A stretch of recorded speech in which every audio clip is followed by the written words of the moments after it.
तुम जंगल में क्यों भटक रहे हो राजा? राजमहल लौट जाओ और आराम की जिंदगी बिताओ, सुन लिया ना? मैं तब तक नहीं जाऊंगा जब तक मेरा काम पूरा नहीं हो जाता, और तुम मेरे साथ चलोगे, समझे? अच्छा ठीक है, चलता हूँ मैं, लेकिन मेरी शर्त याद है ना? तुम्हें मेरी एक कहानी सुननी पड़ेगी इस यात्रा के दौरान। और हाँ, तुम बीच में कुछ नहीं बोलोगे, वरना मैं अपने पेड़ पर वापस लौट जाऊंगा।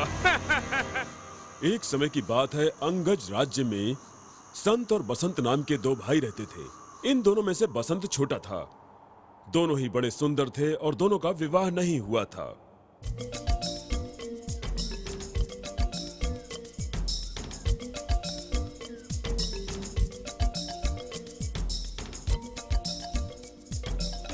बसंत, हाँ। हम दोनों इस बाग में बचपन से ही आ रहे हैं, लेकिन आज तो ये बाग कुछ ज्यादा ही सुंदर लग रहा है ना? हाँ, मुझे भी लगता है। ओह, अब समझ में आया कि ये इतना सुंदर क्यों लग रहा है। उसे देख रहे हो?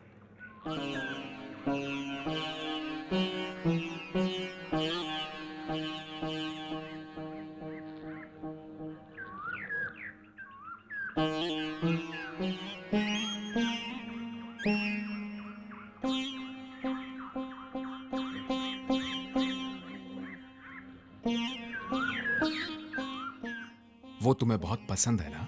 है ना? हाँ।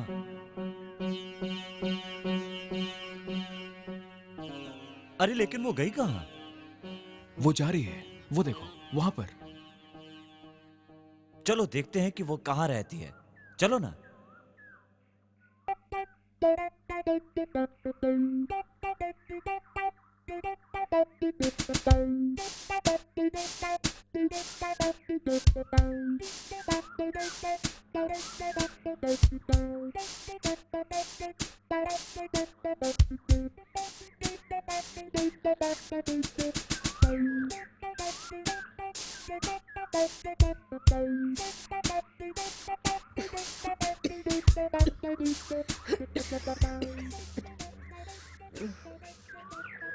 हाँ, कौन हो तुम? किसी से मिलने आए हो क्या?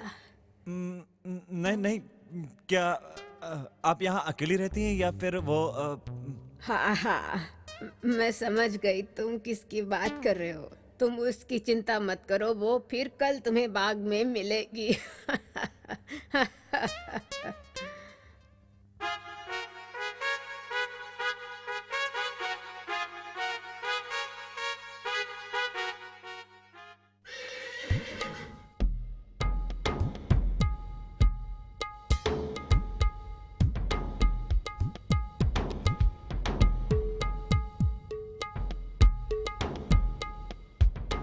क्या तुम कहीं जा रहे हो क्या? मैं तुम्हारे साथ चलूं? नहीं नहीं, मैं एक जरूरी काम से जा रहा हूँ। तुम घर पर ही रहो बसंत। ठीक है, मैं घर पर रुकता हूं।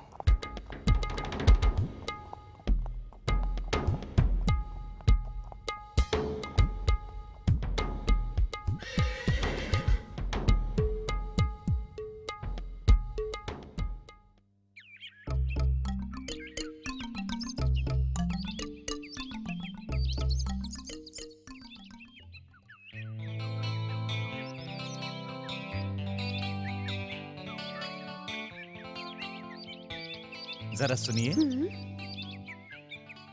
मेरा नाम है संत। मैंने कल भी आपको देखा था। मैं आपसे कुछ कहना चाहता हूँ। नमस्ते, मैं हूँ चित्रलेखा। क्या कहना चाहते हैं संत? मैं पास में ही अपने छोटे भाई के साथ रहता हूँ। हमारे पिताजी राजा के दरबार में मंत्री हैं। अब तक मेरी शादी नहीं हुई है। मतलब आज तक मुझे मेरी पसंद की लड़की नहीं मिली। तुम पहली लड़की हो जो मुझे पसंद आई है। चित्रलेखा, तुम मुझसे शादी करोगी? क्या तुम मेरी पत्नी बनने को तैयार हो? एक बार फिर से सोच लो संत, क्योंकि मैं उतनी सुंदर नहीं जितना तुम समझते हो। ये तो मेरा नकली रूप है जो अपने असली रूप को छिपाने के लिए मैंने बनाया है।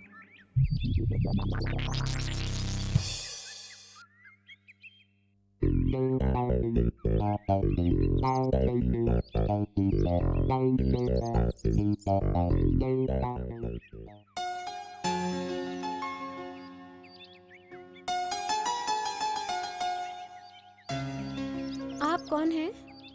नमस्कार, मेरा नाम बसंत है। मैंने कल भी तुम्हें इसी बाग में देखा था। तुम मुझे बहुत पसंद आई थी। मैं एक अच्छे परिवार का लड़का हूँ। अगर तुम्हें कोई एतराज ना हो, क्या तुम मुझसे शादी करोगी?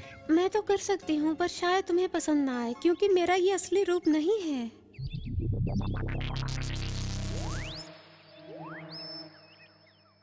अब क्या हुआ आपको?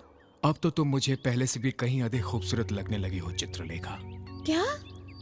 तुमने मुझे सच बताया ताकि मैं सही फैसला ले सकूं। इसका मतलब कि तुम दिल की बहुत अच्छी हो चित्रलेखा। मुझे तुम्हारे अंदर की खूबसूरती पसंद आई है। बाहरी रूप तो कुछ ही दिनों का खेल है चित्रलेखा, लेकिन अंदर की खूबसूरती बनी रहती है।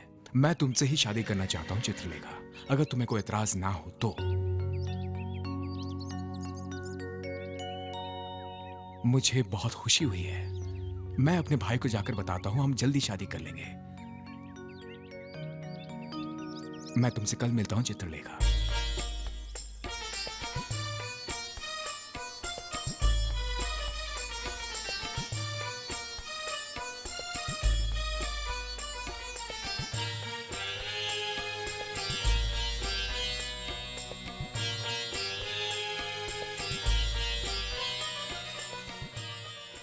तुम्हें धोखा हुआ है भाई, वो उतनी सुंदर नहीं है जितनी नजर आती है।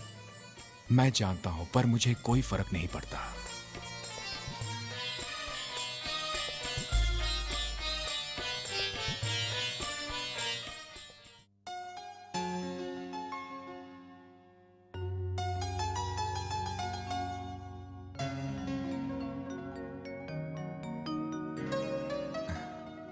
चित्रलेखा, तुम अभी भी इस तरह बन संवर कर क्यों रहती हो? तुम स्वयं इतनी खूबसूरत हो। अब इस नकली रूप को हमेशा के लिए त्याग दो। ये मेरा असली रूप है बसंत। वो रूप जो तुमने उस दिन देखा था, वो मेरा नकली रूप था।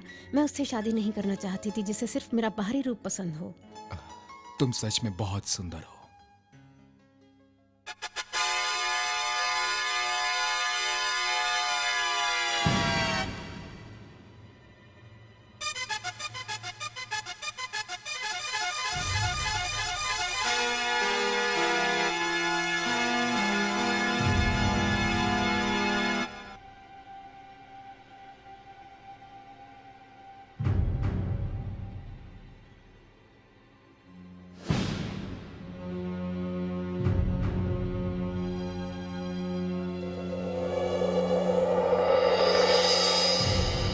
मेरे कमरे में क्या करने आए हो?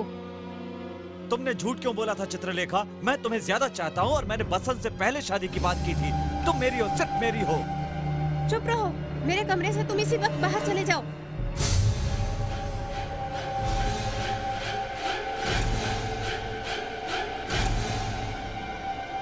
नहीं, छूना नहीं मुझे। भाई रुको।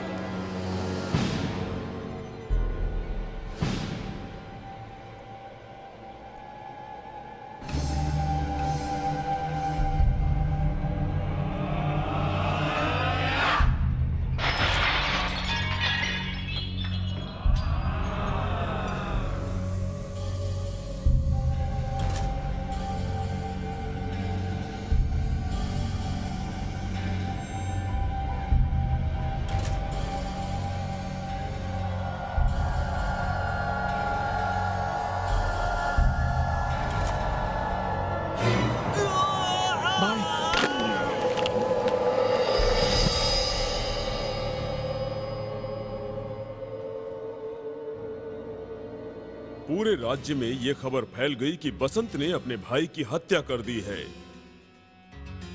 अगले दिन उसे गिरफ्तार करके दरबार में पेश किया गया। सभी को इंतजार था राजा के फैसले का। अब तुम बताओ विक्रम, दरबार में वसंत के साथ क्या हुआ? क्या उसे उस अपराध का दोषी माना गया? नहीं, बसंत ने कोई अपराध किया ही नहीं था। संत की मौत तो एक दुर्घटना थी और बसंत ने तो ये सब अपनी और अपने पत्नी की जान बचाने के लिए की थी। संत का वही अंजाम होना था। राजा ने तो बसंत की तारीफ की होगी और उसे छोड़ दिया होगा।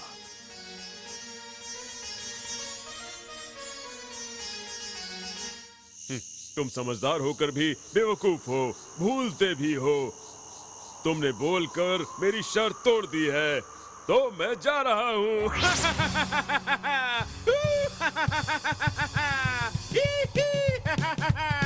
नहीं जा सकते बेताल। मैं तुम्हें जाने नहीं दूंगा बेताल। तुम्हें मेरे साथ चलना होगा बेताल। बेताल तुम नहीं जा सकते।